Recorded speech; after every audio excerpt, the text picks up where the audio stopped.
ఛత్తీస్గఢ్ రాష్ట్రంలో జరిగినటువంటి ఒక ఉదాంతము.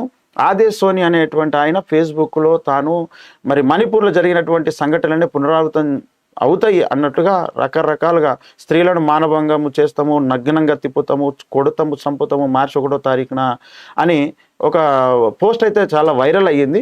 తర్వాత మళ్ళీ నేను అలా అనలేదు అంటూ వారు మాట్లాడుతున్నారు. ఒక క్రైస్తవుని పక్కన పెట్టుకొని మాట్లాడుతూ ఉన్నారు. ఈ ఇన్సిడెంట్లో కూడా మీరు వెనుక తిరగకుండా ముందుకు కొనసాగుతూ ఉన్నారు. అయితే ఈ విషయంలో ఏం చేయాలంటారు? ఏంటి దీని పరిస్థితి? నేను ఒక విషయం చెప్తాను మార్క్ బాబు. ఇప్పుడు నేను ఒక ఇంటర్నేషనల్ ఇవాంజలిస్ట్గా, జాతీయ స్థాయి రాజకీయ పార్టీ నాయకుడిగా, ఒక మెచ్యూరిటీ ఉన్నటువంటి ప్రజానాయకుడిగా నేను చాలా జాగ్రత్తగా కొన్ని విషయాలు నేను ఈ విషయంలో చెప్పాల్సిన అవసరం ఉంది. ఓకే, మొట్టమొదటి సంగతి, ఏఐ వచ్చిన తర్వాత ఎనీథింగ్ ఈజ్ పాసిబుల్. ఇప్పుడు నా వాయిస్ని రికార్డ్ చేసుకొని ఆ వాయిస్ అదే ఫ్రీక్వెన్సీలో అదే సౌండ్తో నా ముఖం పెట్టి నా ద్వారా నేను పలకని మాటలు నేను పలికినట్టుగా వీడియో క్రియేట్ చేసి with 95% of lip sync also. Lip sync కూడా ఉంటుంది. అలాగా ఏఐ ద్వారా చేస్తున్నటువంటి రోజుల్లో మనం ఉన్నాం.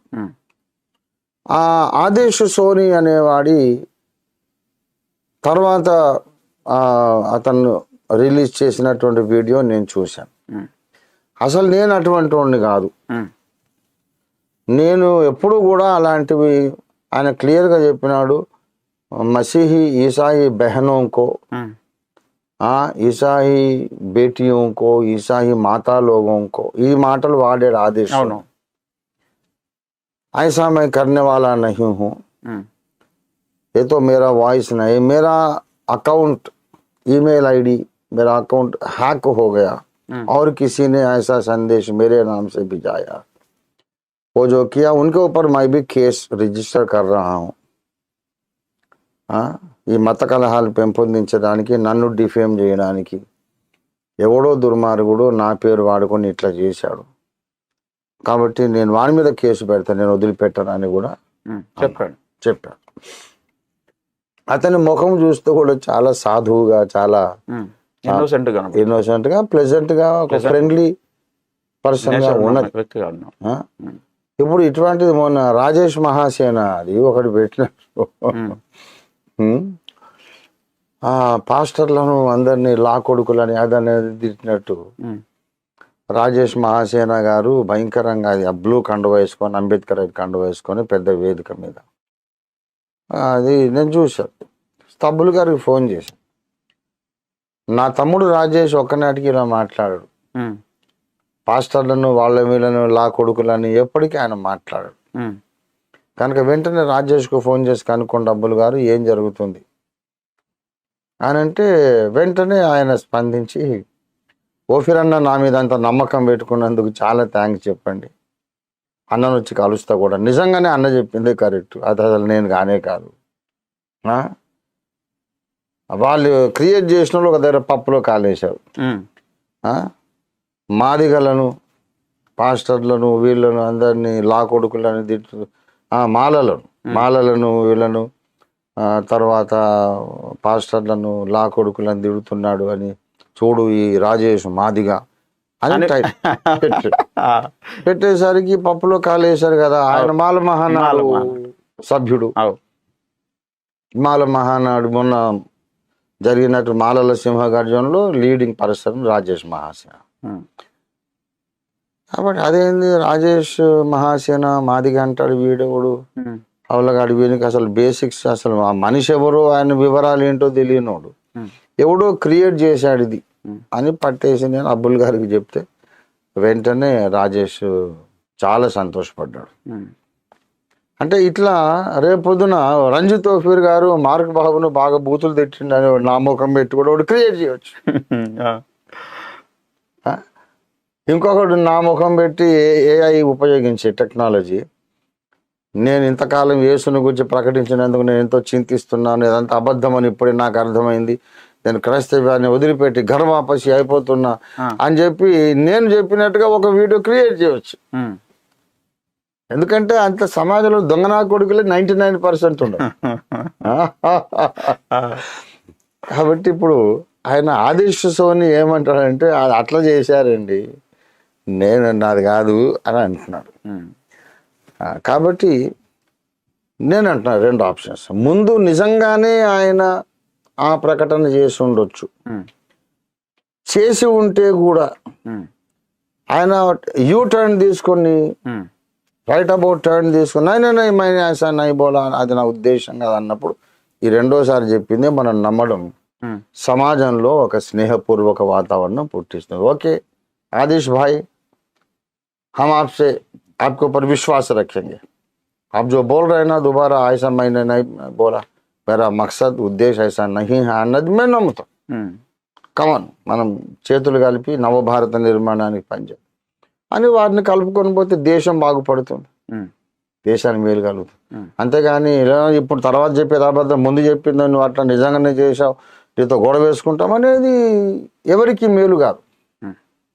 ఇదొక విషయం. ఇంకా రెండో విషయం ఏంటంటే ఆయన మరి నిజంగానే ఒకవేళ క్రైస్తవ స్త్రీల మీద అత్యాచారాలు చేద్దాము అని అనుకున్నోడు ఎవడు కూడా ఎంత బుద్ధిహీనుడైనా డేటుతో పాటు ఊరిలో ఫలానా ఊర్లో ఫలానా డేట్ చేస్తామని ఎంత స్టూపిడ్ కూడా అట్లా ప్రకటించడు. చేస్తే చెప్పకుండా చేయవచ్చు. మణిపూర్లో చెప్పి చేశారు, చెప్పకుండా చేశారు. ఇప్పుడు కూడా దాక్కుని చేస్తున్నారు. కానీ ఫలానా మార్చి 1వ తారీఖున ఛత్తీస్గఢ్ లో ఫలానా గ్రామంలో అట్లా చెప్పరు కదా. కాబట్టి ఆదేశ్ సోనీకి ఉన్నటువంటి రాజకీయ ప్రత్యర్థులు ఎవరైనా అతన్ని అణగదొక్కడానికి ఇట్లాంటిది క్రియేట్ చేసి ఉండొచ్చు. కాదు మొర్రో బాబు నేను అట్లా చెప్పలేదని ఆయన అన్నది సత్యం కావచ్చు. ఒకవేళ కాకపోయినా అది సత్యమని నమ్మడం ద్వారా దేశానికి ఏమీ లేదు. సత్యమని మనం ఇది సెకండ్ టైం డినై చేశాడు కదా, ఆ డినై చేసిన మాటలే సత్యమని నమ్మడం ద్వారా మనం దేశానికి మేలు చేసిన వాళ్ళు. అది పాయింట్. ఓకే సరే, ఇప్పుడు మీరు ఛత్తీస్గఢ్ అనే పిలుపు దాన్ని ఏం చేస్తామంటే నేను నా నోట్లోంచి ఒక మాట పోయిందంటే మరి జరగాలి కదా తప్పకుండా. అది 600 కెరూబులు దిగొచ్చినా సరే నేను నెరవేర్చుకుంటున్నాను. దాన్ని ఇప్పుడు ఆయన అపాలజైజ్ చేసి నో మేము అట్లా అనలేదని అన్నాడు కనుక చలో ఛత్తీస్గఢ్ ఇంకా ఉంది. ఓకే, అక్కడ లోకల్ స్థానిక సంస్థల ఎన్నికలు జరుగుతున్నాయి, 17వ తారీఖు వరకు అయిపోతాయి. ఓకే, అదైన తర్వాత చలో ఛత్తీస్గఢ్ ఉంది. అది ఎందుకు? సర్వమత సమ్మేళనము.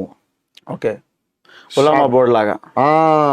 అక్కడ ముస్లిం సోదరులు, క్రైస్తవ సోదరులు, హిందువులు, బౌద్ధులు, జైనులు, సిక్కులు అందరినీ సమావేశపరిచి 10,000 మందితో మేమందరం అన్నదమ్ములు, అక్క చెల్లెండ్రం, మతము ఎవరి వాడి పర్సనల్ ఇష్యూ, ఎవరికి నచ్చిన మతం వాడు నమ్మొచ్చు, మతం పేరు మీద మనం కొట్టుకోవద్దు, ద్వేషించుకోవద్దు. ఏ నఫరత్ కి రాజనీతి బంద్ కరో, ప్యార్ కి రాజనీతి, సమझौతాకి రాజనీతి చలా అనే ఒక సందేశం మనం ఇవ్వబోతున్నాం. అది సో నేను చలో ఛత్తీస్గఢ్ ఉంది. ఆదేశ్ను కూడా వీళ్ళది విరుద్ధం దానికి. ఓకే, నువ్వు ఇక్కడ చెప్పబోయాని రాకపోతే ఆదేశ్ భాయ్ జో బోలే మై విశ్వాస్ కర్ రహా హూ కనుక ముందు ఇంకెవరు కూడా అట్లాంటి తలంపులు ఉంటాయి మానుకోండి. అది మంచిది కాదు దేశానికి. ఇంటర్నేషనల్ గా మన పరువు పోతుంది, రేపిస్టుల కంట్రీ అయిపోతుంది, జంతువులు లాంటి మనుషుల దేశం అయిపోతుంది ఇది. కనుక అట్లా చేయకండి. అన్ని పార్టీలకు నా విజ్ఞప్తి, చూడండి సిక్కులు, జైనులు, బౌద్ధులు, ముస్లింలు, క్రైస్తవులు, హిందువులు అందరూ ఉన్నాం, కలిసిమెలిసి ఉందాం అనే ఒక సందేశాన్ని ఇవ్వడానికైనా చలో ఛత్తీస్గఢ్ ఇంకా ఉంది. Right, okay sir, right. అయితే దాని డేట్ ప్లేస్ తర్వాత 17th వరకు ఇది ఎలక్షన్ ఉంది. అయితే మేము ఐజీ దగ్గరకు ఆల్రెడీ వెళ్ళాం, మాకు పర్మిషన్ ఇవ్వమని. అక్కడ లోకల్ గా ఛత్తీస్గఢ్ అధ్యక్షుడు సత్యప్రకాష్ భారతి, మన ఇండియా ప్రజాబంధు పార్టీ అధ్యక్షుడు, ఆయన ద్వారా ఆల్రెడీ నేను నడిపిస్తూనే ఉన్నా. ఉమ్, అయితే ఐజీ గారు అన్నారట, ఇది ఎన్నికల గొడవలు మళ్ళీ నీదేం గొడవ బాబు, ఇది కానీ ఎన్నికల కోడ్ ఉంది కదా, ఇప్పుడు అడగొద్దు కూడా మీరు, అది అయిన తర్వాత రండి ఇస్తానన్నారు. ఉమ్, సో దట్ విల్ హ్యాపెన్. అదొక గ్లోరియస్ ఈవెంట్, ఉమ్. యావత్ దేశానికే ఒక పరిమళాన్ని వెదజల్లే అద్భుతమైన సభగా దాన్ని నిర్వహించబోతుంది. ఓకే.